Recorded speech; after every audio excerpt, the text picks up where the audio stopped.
This happened to me when I was 17 years old. To this day, I am traumatized for what happened. I was walking down on the street in a small town in Florida, and I would usually do this, and I lived near the place, so this was normal for me. So I walked down into a brand new street that was being built. I forget what it was called because this happened like 15 years ago. I think it was called like Buried Field Street. I don't know. I don't remember it at all. So I'm sorry if I can't tell you some stuff.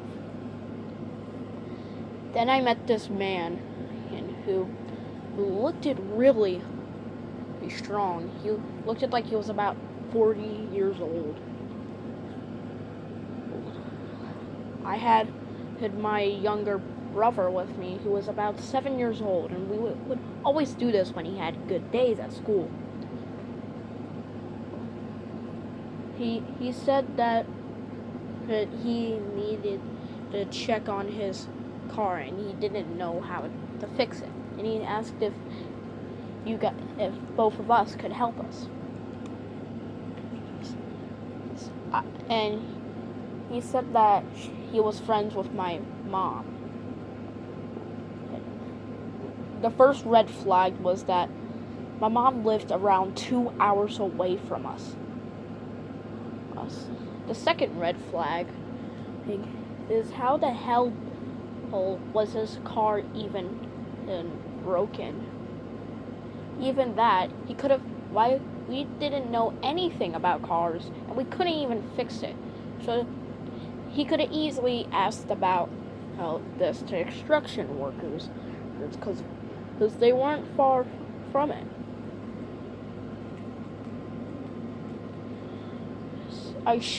Looking back, I should have went back into my business, but I took my younger brother and went to check what was up. This decision nearly cost my younger brother's life. He told me that he said that I told my younger brother to stay at the edge of the road. He was basically talking about stuff that wasn't even related to this. And then I saw my younger brother being grabbed by two other people. They were trying to cover his screams. I pushed the man and grabbed my younger brother and got the hell out of there. To this day, I don't know what the hell happened. He never let my younger brother went out at the time ever again. I don't know what the hell he was trying to do, but it gave me the creeps. Number 2. I worked at a night shift in Canada, and this happened 4 hours ago. I don't know what the hell to do. So, anyways, let me explain. I worked at a night shift. Basically, it was on the edge of a massive highway. It was around 20 miles away from Toronto, so we would see a lot of customers, and this was probably one of the biggest gas stations on the highway. We were seeing a lot of customers. It was about midnight, and it was about 20 minutes until I have to leave my shift. Until I saw one more customer. He looked drunk, and thankfully, I would always lock the doors, and basically they had to knock. This policy tries avoid less robberies, because at the time there were a lot of robberies and a lot of crime near the highway. When he realized he couldn't go in, and he tried to tell me that he lost his wife and doesn't know where he is, and did the fakest crying I've ever seen. I can obviously tell that he was faking, but I still stuck it, pretend that I thought this was legit. He said that he really wanted to drive home with me. This was a red flag, because he looked like he was around his 40s, and I was barely even 20. So he tells me to go in the back of the car. I kick him in the nuts and tell him to get the hell out of my gas station. He runs away in a hurry. And what I saw, it was a pocket knife. I don't know what the hell he was trying to do, but whatever it was, he failed, I guess. Number 3. I used to go at a university in my small town. I lived in the southern part of Alaska, and I lived in a good town. Everyone was nice, we all knew each other, and there was barely any crime. So I went to a university, and I went to the best one yet. It was our only university, and it was about 20 miles away from our town. Still, there was about 200 kids, including me at the time, in that university. I had a roommate named Jessica, who was really, really attractive looking. Have you ever seen those women where they looked like they would be a model? Yeah, she was that type. Absolutely freaking gorgeous looking.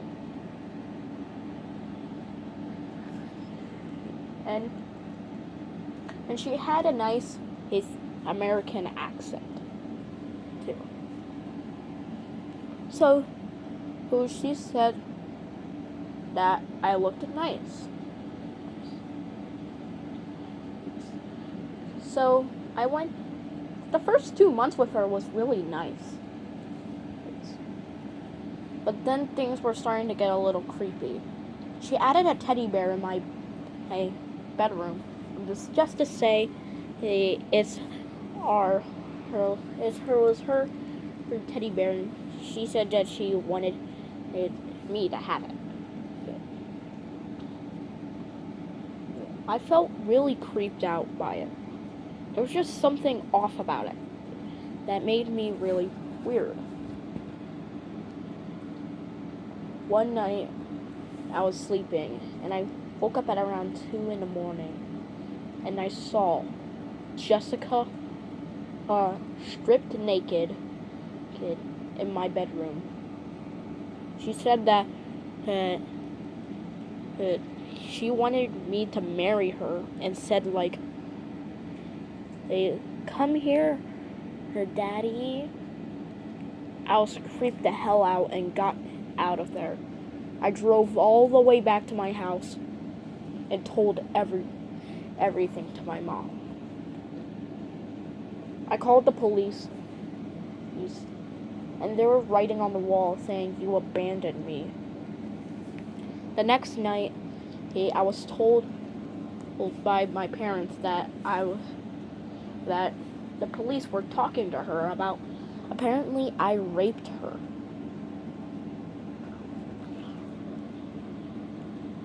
But this backfired immediately, because at the time, she said, I got her some snacks. and she was with me. So there was no way I could have done this to her. Realizing the mistake, she drove away, never to be seen again to me. I still hear her calling me, saying how much of a dick I was to her, and saying, "Oh my God, I'll treat you better. Please give me a second chance." This happened 8 years ago. Ooh, and I don't know what the hell she was trying to pull off there, but it really creeped me out. Number 4. So, I worked in Australia, in a field. It was a nice field, but it got extremely hot out in the summer. There was this big crate that would always stand in the fields. We never knew what the heck happened, what was in there, but we just assumed that it was ours. So, it was just a normal day, working, when I felt really curious about the crate in our field. The crate was there for like a year when I worked there. It's been there ever since I've even started working there. I was big friends with my manager. We would always hang out when we had the time. He was married and I was still single, so we would always have fun. We would go to movies. You get the point. I asked my friend if he wanted to check out what was in the crate. He agreed because it was our break. We had to took like a half an hour cooling off because it was extremely hot outside. Anyways, we went we tried to get into the crate. What we saw horrified me. There were tons of pictures of young naked women. Whoever had this was a creep. We called the police, and since they were around 10 miles away, it would take them 40 minutes to get there. By the time we were finished, we realized it was on fire. By the time they arrived, almost everything was gone. No signs of any type of erotic stuff in there. The police thought that we were wasting their time. The crate is still there because it was too expensive to move. To this day, I don't know who owns the crate. He must have been watching us, but I don't know. Number 5. I was a babysitter when I was 16. I was trying to make some money so I can buy some nice stuff for me. I was born in a really rich family, but they didn't really spoil me. So I lived a pretty good life. And he was mostly very nice to everyone. His family, I had to babysit. They were delivering a ridiculous price. $2,000 to babysit 2 of their kids for around 12 hours. He needed that money. So I can give a younger brother who was diagnosed with cancer. So I instantly got it. So I started to babysit the kids. For the first 6 hours, everything was normal. All the other times. They would watch SpongeBob, and they even watched the Titanic with me. We were having a lot of fun, and I really cared for these children. I didn't just do it for the money. It was always a good time to hang out. At around 10 in the morning, we had about 2 more hours. So, but we decided to play Scrabble. We were an hour into it when the motion sensor went off. No one was out there. They didn't even have a dog. So I checked out there and I told them to go upstairs. It was a man pressed up at the window, having a knife, saying, "I will tear your children's flesh apart." Me freaked out. He locked all the windows and doors. I grabbed my phone and stayed up with with the kids. I heard a window smashing, and I heard footsteps. I looked up shotgun noises. So when he was about to break down my door, I played that shotgun noise as if I had a shotgun. And I said, "I have a shotgun. That was a warning shot. Better get the heck out." The man ran back in a hurry. I got my $2,000 at the end. I still babysit them. This is my 5th year anniversary when this happened. To this day, I don't know what the heck happened. Thanks for listening. Enjoy your day.